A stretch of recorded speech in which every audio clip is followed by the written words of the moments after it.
Bonjour à tous et bienvenue pour la matinale, l'émission quotidienne de CMC Markets qui débute à 10 heures. Je suis Nicolas Chéron, stratégiste pour vous servir et nous sommes aujourd'hui le jeudi 12 janvier 2017.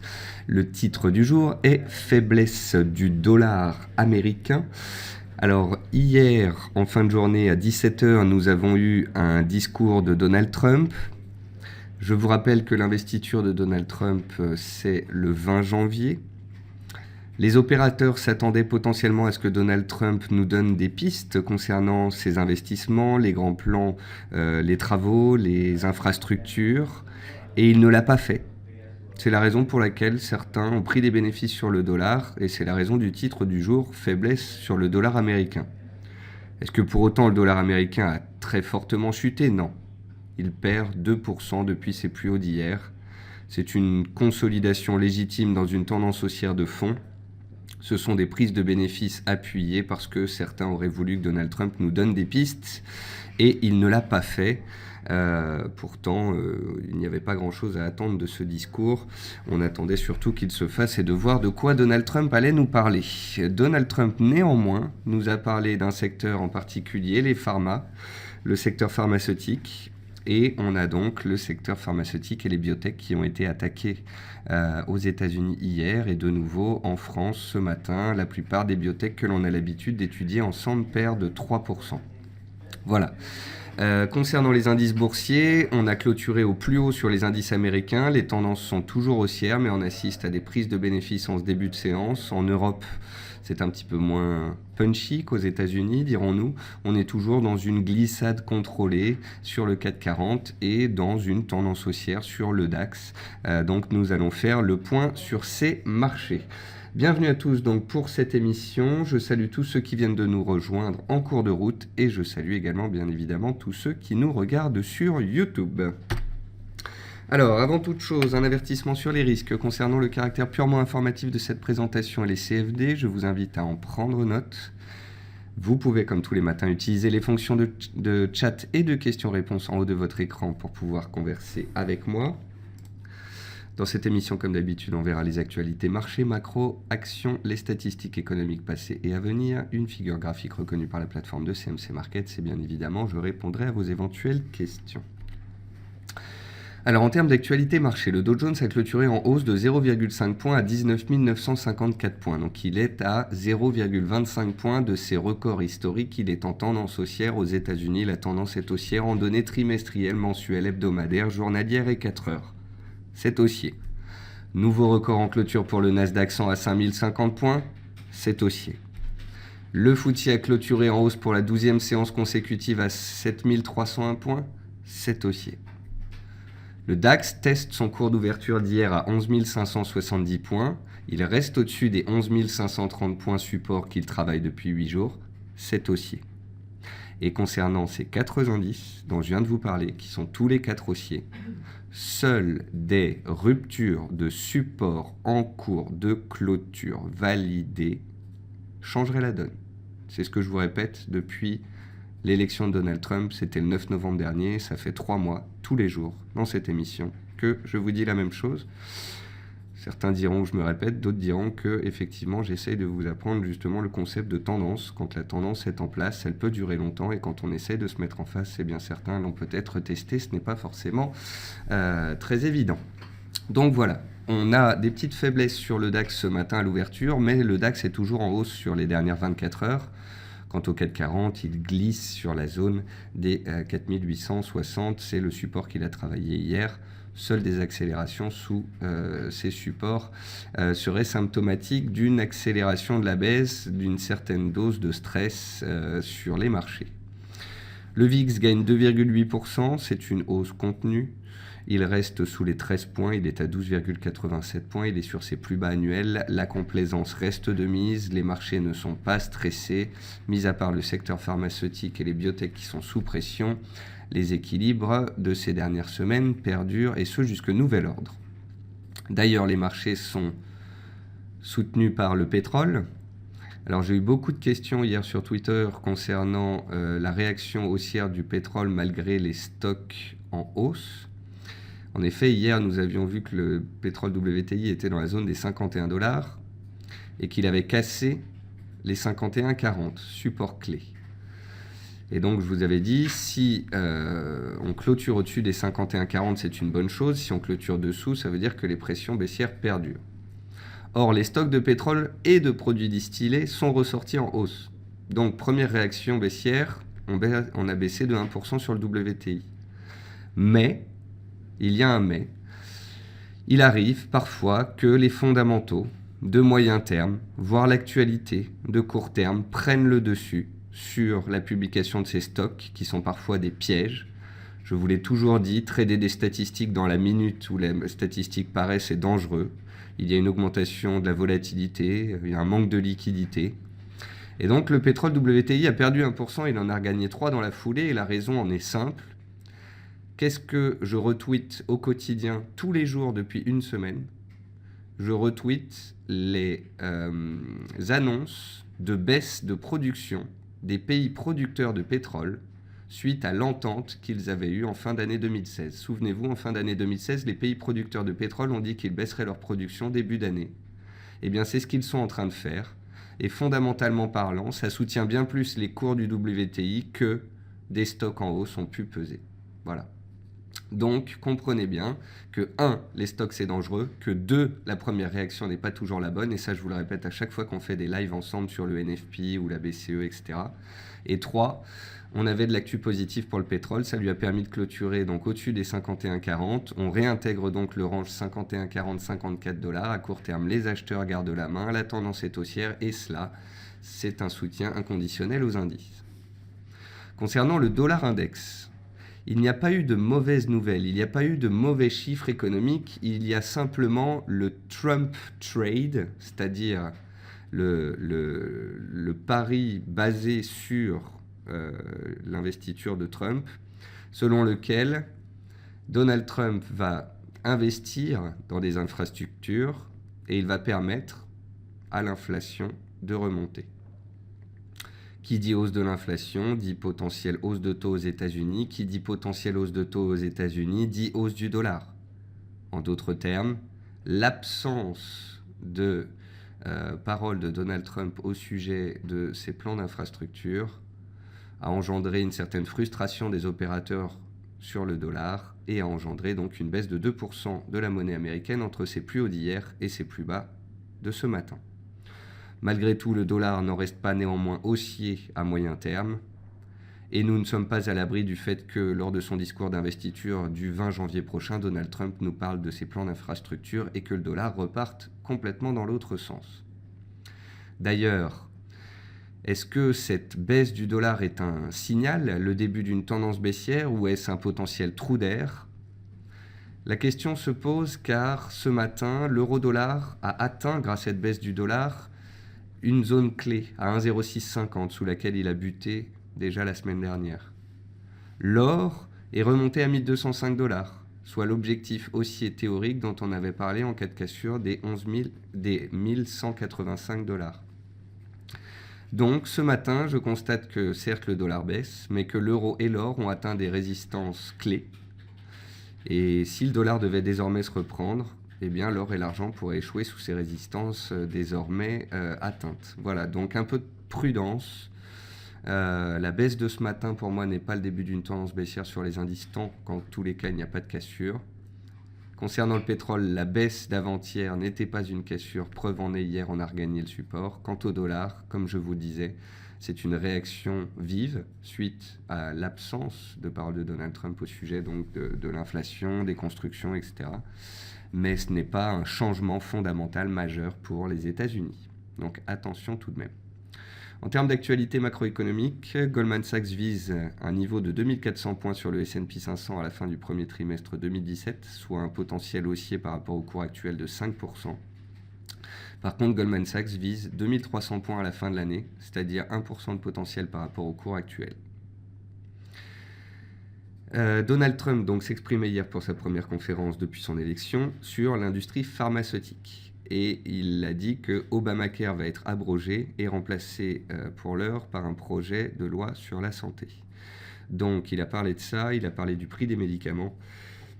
Bien évidemment, le secteur pharmaceutique et les biotech en ont pâti. Et puis enfin, le baril finit en hausse hier, soutenu par les attentes du marché qui pense que les plans de Donald Trump, moins de régulation et plus de forage, vont stimuler l'économie, ce qui serait un soutien à la demande d'énergie. Donc, en plus, si vous voulez, de la baisse de production annoncée par de nombreux pays producteurs ces dernières séances, il y a quand même le fait que globalement les opérateurs restent positifs sur le fait que Donald Trump sera positif pour les marchés, pour la croissance, pour l'économie américaine en général. Côté entreprise, Sodexo confirme ses objectifs annuels mais se fait sanctionner sur ses ventes trimestrielles en baisse de 2,2% au premier trimestre. Le titre était la lanterne rouge du CAC 40 ce matin, pratiquement en baisse de 3%. Areva chute de 9%, son cours se rapproche du prix proposé par son augmentation de capital. Et puis Mercialis a fait savoir que ses loyers facturés avaient progressé de 3,4% à périmètre constant en 2016. Dans les meilleures et les moins bonnes performances, en plus de Sodexo dans les baisses, on retrouve Nokia dont on avait vu qu'elle était dans une tendance baissière avec des risques baissiers. Et dans les meilleures performances, eh bien pour une fois, c'est les valeurs du luxe avec LVMH et Kering qui tirent le CAC 40 ou qui le soutiennent puisque le CAC 40 est en légère baisse. Côté statistiques passées, stock de pétrole en hausse de plus de 4 millions de barils contre des attentes à 0,9 millions de barils, mais comme je vous l'ai expliqué, ça n'a eu qu'un effet de très court terme, avant que les fondamentaux de moyen terme ne boostent les cours à la hausse. Enfin, ce matin, on a eu l'inflation en France en ligne avec les attentes à 0,3%. Ce jour, à 11h, production industrielle en zone euro. À 14h30, les demandes d'allocation chômage aux États-Unis et les prix à importation. Et puis ce soir, des statistiques dans les antipodes et la Chine à 3h du matin. Et puis enfin, une figure graphique reconnue par la plateforme de CMC Markets. Il s'agit ici d'un biseau descendant sur GBP/USD en données journalières qui permet de cadrer la baisse et qui permettrait de constater une sortie par le haut de cette figure qui serait un éventuel signal haussier. Vous noterez que la livre a fait un très beau rebond sur ses plus bas de 2016 hier et que les acheteurs prennent la main ce jour. Néanmoins, pour pouvoir transformer l'essai et aller plus haut, il faudrait pour cela que le dollar chute. Et cela n'est pas certain. On va le voir ensemble sur le dollar index. On va passer sur la plateforme de CMC Markets. C'est simple et efficace. On le voit tous les jours sur les indices. Voici le CAC 40. Il est en légère tendance baissière depuis 6-7 jours, avec des plus bas de plus en plus bas. Mais vous voyez que globalement, on a quand même une tendance de fond, qu'on n'a pas de volatilité à la baisse. Il s'agit donc d'une consolidation légère à la baisse dans une tendance de fond haussière qui peut reprendre le dessus à tout moment.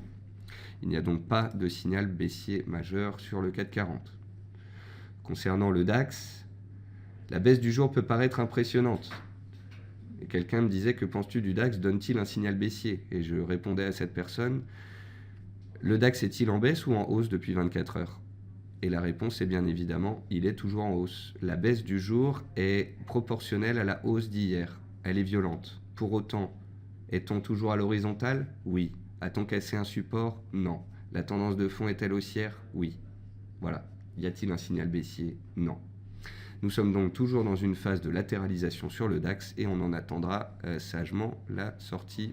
En tous les cas, ceux qui font de l'analyse technique attendront la sortie pour pouvoir évoquer de nouveau une tendance, soit haussière au-dessus des 11 685 points en direction des 11 830, soit baissière sous les 11 520 points en direction des fameux 11 400 points. On stresse ce matin en Europe. Aux États-Unis, eux, pour l'instant, aucun stress. On est toujours dans des ranges. Donald Trump ne nous en a pas dit assez pour que les cours puissent sortir des ranges. Je vous rappelle que demain après-midi, on aura la publication de 3 bancaires américaines, dont JP Morgan. Donc c'est surtout ça, à mon avis, qui sera catalyseur en cette fin de semaine.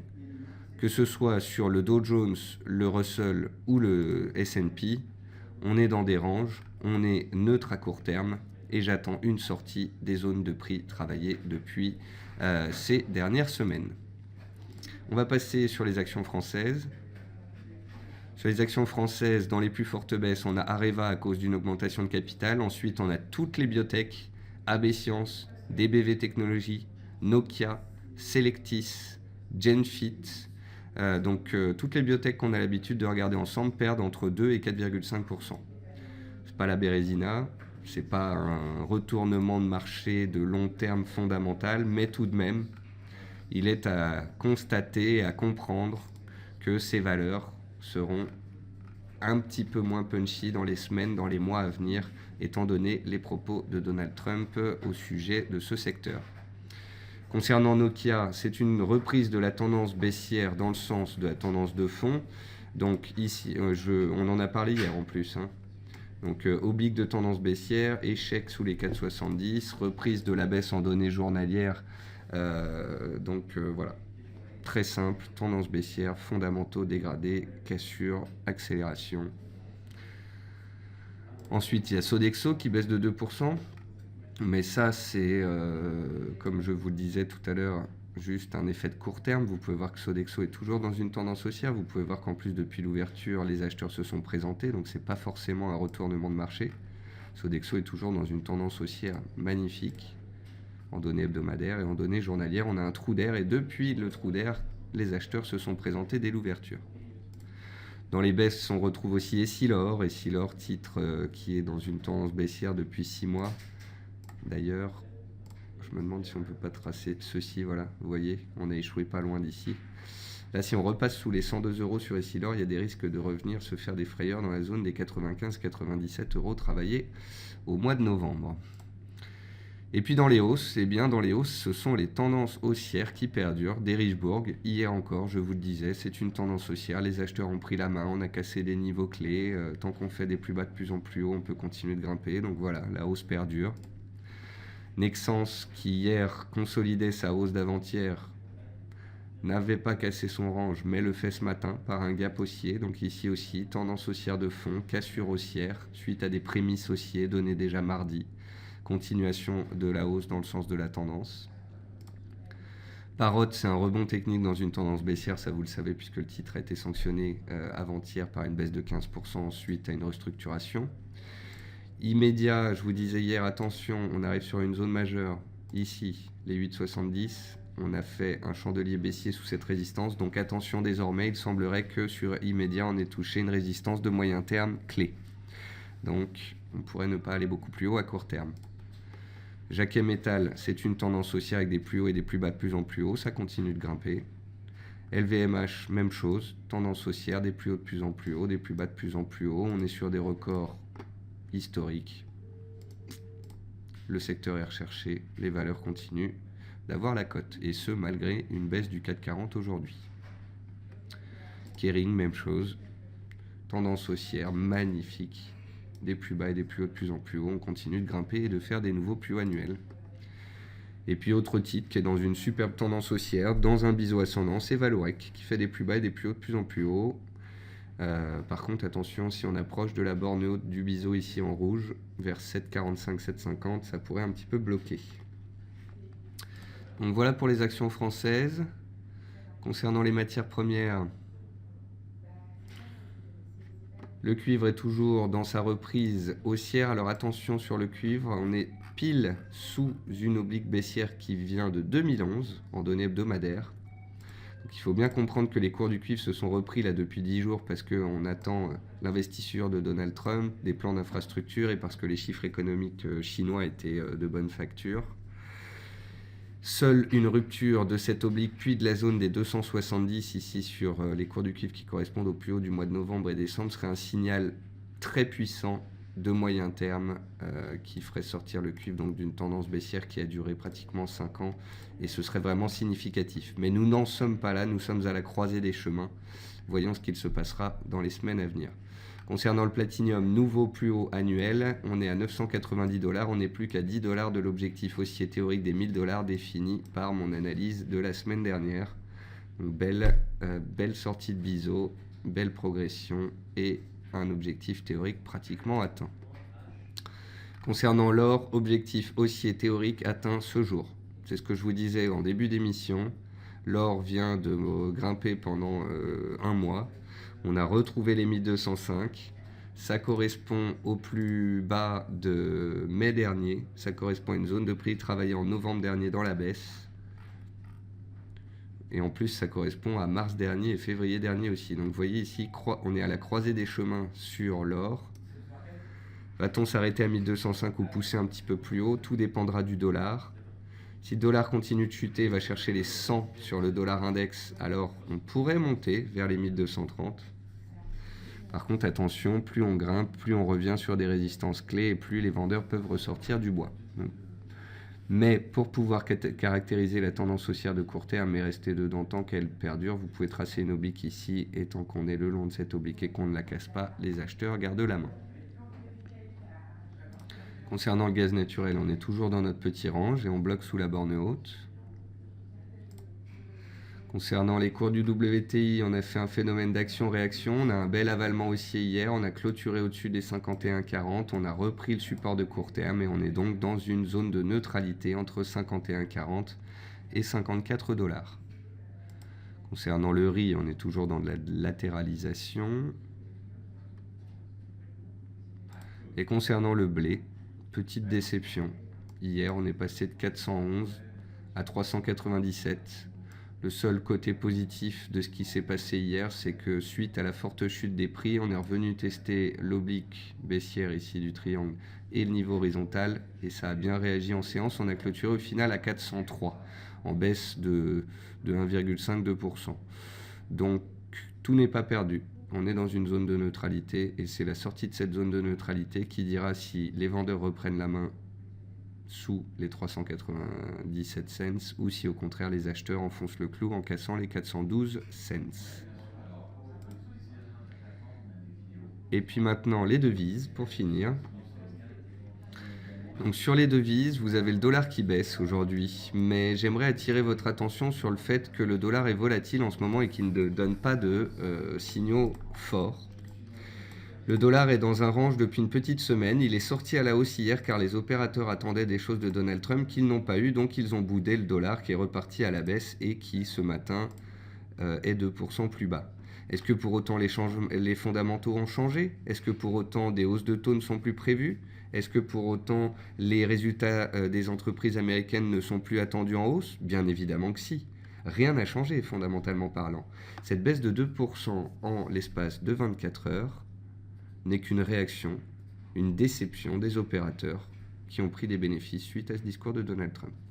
Alors comme je vous l'expliquais tout à l'heure sur l'euro et l'or, on vient d'atteindre des niveaux clés. 1,0650 sur l'euro et 1205 sur l'or.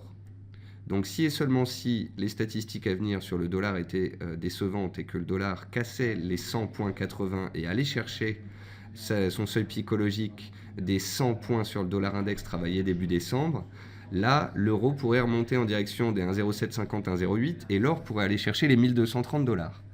Par contre, si le dollar devait n'avoir fait qu'un trou d'air ces 24 dernières heures, enfin ces 12 dernières heures suite à des déceptions d'opérateurs après le discours de Donald Trump et qu'il repartait à la hausse, eh bien l'euro et l'or auraient peut-être terminé leur rebond technique de court terme.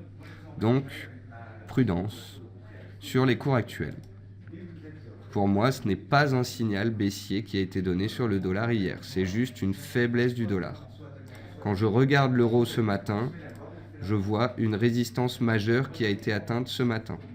Si et seulement si le dollar accélère à la baisse et que l'euro casse les 1,0660-70, on peut aller chercher 1,08. Tant qu'on est sous les 1,0660, pour moi, c'est un rebond technique dans une tendance baissière de fond. Et c'est exactement la même chose sur l'or. Voilà. Donc, on a un rebond technique de l'AUD et du NZD, de la livre et de l'euro ce matin contre le dollar. Mais vraiment, le dollar sera à surveiller. C'est la pierre angulaire pour le Forex et les matières premières. Et pour l'instant, j'ai plutôt l'impression que le dollar tape un coup en haut, un coup en bas. Mais vous voyez très bien qu'il reste dans un mouchoir de poche autour des 101,50 depuis une semaine. Voilà, donc on ne peut pas parler de décalage fiable et de tendance forte. Voilà. Donc, pour conclure, on a des indices qui restent aussi à moyen terme ainsi qu'en données journalières, mais à court terme, on assiste à des prises de bénéfices en Europe. Rien de bien méchant pour l'instant tant qu'on est au-dessus des supports. Aux États-Unis, on est dans des baisses anticipées à l'ouverture de 0,3% après des hausses hier et des clôtures à proximité de plus haut historique. Donc là-dessus, rien à dire, ça reste haussier. Sur les actions françaises, on note Des news baissières sur certains titres comme Areva, comme Sodexo. On note aussi les biotech et les pharma sous pression, mais vous voyez aussi que dans les hausses, on a des tendances haussières qui perdurent et des titres qui continuent d'inscrire des nouveaux plus hauts annuels, et ce malgré un CAC en baisse ce matin. Dans les matières premières, on notera le faux signal baissier sur le pétrole invalidé par la hausse d'hier. On notera l'or qui vient d'atteindre une résistance majeure. Et sur d'autres actifs comme le blé, on est dans l'indécision. Et puis enfin le Forex, comme je vous le disais, on a eu un coup en haut, un coup en bas sur le dollar, mais pas de tendance forte. On vient de toucher une résistance clé sur l'euro. Et donc je suis pragmatique et non pas baissier sur le dollar. Je ne veux pas céder aux sirènes baissières alors qu'il ne vient de perdre que 1% sur 24 heures. Voilà. Ensuite, par rapport à vos dernières questions, Philippe me dit, pour moi le pétrole est haussier, j'ai tendance toujours à le privilégier sur repli. Philippe, je viens de vous dire que l'analyse technique du pétrole était haussière, donc voilà, ça ne rentre pas en contradiction avec ce que vous me demandez. Philippe me dit également, je suis sorti sur l'or de mes achats à 1202 $. Eh bien écoutez, si vous étiez acheteur et que vous avez fait un gain, bravo à vous. Gilles dit, quoi qu'il arrive sur le DAX ou le dollar index, cela influe-t-il sur le mouvement en cours sur l'AUD-NZD? Non, absolument pas, Gilles. Vous pouvez vous rassurer, l'AUD-NZD est une paire dont seuls les antipodes dépendent. Par contre, attention, vous avez des statistiques en Nouvelle-Zélande cette nuit ainsi qu'en Chine. Ça peut faire bouger dans les antipodes, donc il se pourrait qu'il y ait de la volatilité cette nuit sur cette paire. Et puis Paul nous dit CGG sauvé par la hausse du pétrole. Alors CGG Veritas, c'est une parapétrolière qui est sur ses plus bas annuels, les plus bas récents, donc vers 11 € me semble-t-il. On va la regarder. La voici. Voilà, on est pile poil sur les plus bas du 5 janvier dernier et les plus bas de novembre dernier. CGG Veritas va-t-elle réaliser un triple bottom et rebondir, ou va-t-elle enfoncer son support et le casser? Nous le verrons. Pour l'instant, les indices tiennent et le pétrole tient bien. Donc ce sont plutôt des facteurs de soutien pour la tenue de ce support. Attention néanmoins, si les indices accéléraient à la baisse et ou si CGG attaquait les 11 €, là, il y aurait des risques d'accélération baissière ou du moins, dans tous les cas, d'un nettoyage des stops sous ce seuil qui est très clairement établi graphiquement parlant. Donc intéressant, Paul, de la suivre. Je vous ai posté le graphique ce matin sur Twitter justement pour attirer votre attention et la surveiller. Voilà, je pense que j'ai répondu à vos questions. Donc les indices, c'est haussier. L'or et l'argent, on vient de toucher des résistances. Le pétrole, ça reste haussier. Vous voyez bien qu'on reste donc dans les équilibres des marchés de ces dernières semaines.